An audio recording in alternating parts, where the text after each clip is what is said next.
everyone, it's Adele and April from Just Say Scrap with Close to My Heart, and we are here with Technique Tuesday number 79.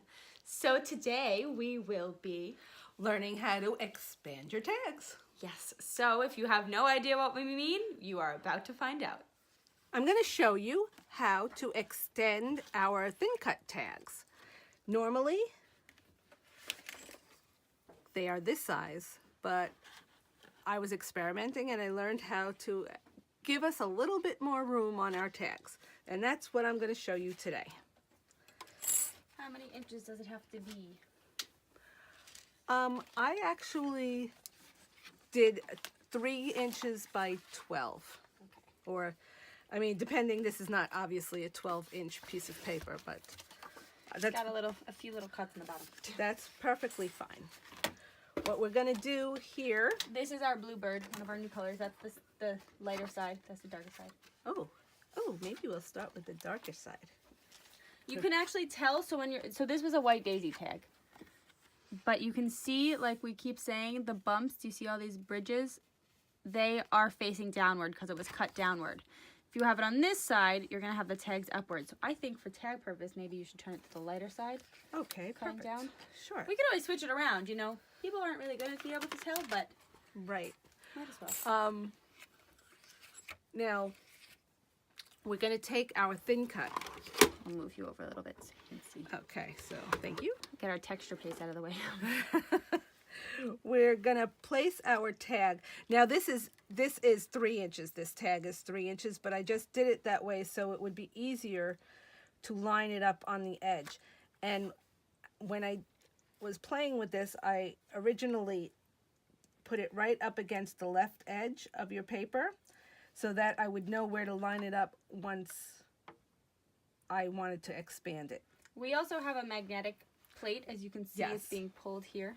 It is. And remember, we had the technique where we did our circle with the thin cut, where it opened up and it didn't cut all the way through. So we're basically using that same technique because I'm leaving the end of the tag out. This is the top of the tag, and this is the end of the tag. You know what? Let me, before I do this, I'm going to go up to the top of my page so I could show you that we can expand it. So I'm still going to leave that edge off of the B plate. So when it goes through, that part will not be cut. You can also see that our top plate is very, very clean. We do that because we want to make sure that we can see what we're cutting. So we're going to go through. Whoops. Always have to have a little bit Yes. more. I need a little bit of strength to get Sorry that for through. making you guys dizzy. Okay. Connect this to the table as well. All right. So now you could see that part of the tag is cut. And we want to make it a little longer. So what I'm going to do here is now I'm going to have the top edge off of the B plate. And I'm going to make sure that my left edge. Move it up a little higher. Okay. That my left edge is right against the left side of the paper. But we also want to make sure that this cut part is on the paper. I moved it down too far. No, okay. Yes, but we want to make, so we want to make sure that part of the cut is on the B plate, but we want to also make sure that the tag is now up past the B plate. And we're going to put our top plate on. So you could see that this is sticking up here.